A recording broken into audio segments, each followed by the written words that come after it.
was his 8th funeral of that week. Like a conductor clipping a ticket, the dead needed him to get them into the ground. Even a few months ago it had been a job like any other. Black shoes and jacket, iron your shirt, comb your hair. But it was beginning to weigh on him.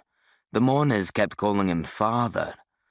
"That's the Catholics," one said. "What do you call the others then?" "Just by their name." The men talked amongst themselves, then turned to stare at him. His first name had drifted away in the last years of primary school, overtaken by several similarly named boys who had promised to share. He had to admit that everyone called him Gillis. "What's that, Irish? Thought you said you weren't Catholic." The man jabbed his elbow into the minister as he passed over a glass of whiskey. "I knew a Gillis at school.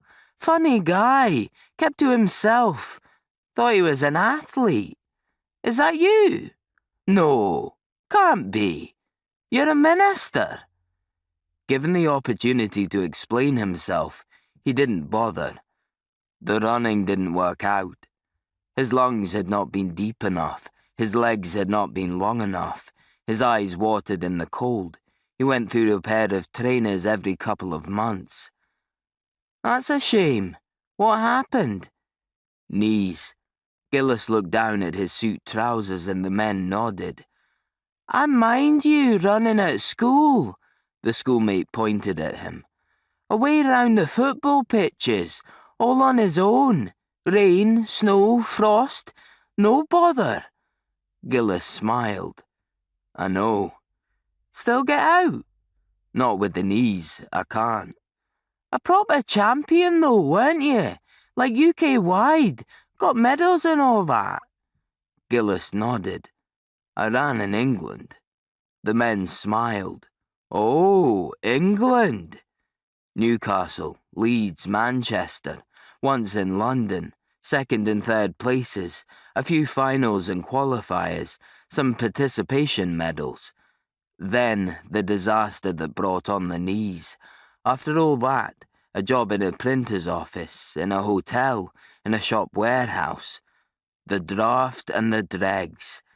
He had come back home a few years ago. "What have you done to yourself?" his dad had asked. He had always been a happy boy. Now, too nervous to leave a room or start a conversation, let alone renounce a tradition. He had gone back to the old kirk where his granny had taken him to Sunday school. He sat with her in the pews, helped her make the teas and coffees. The minister and the deacons and all the old folk remembered him. They seemed to think his life was ahead of him.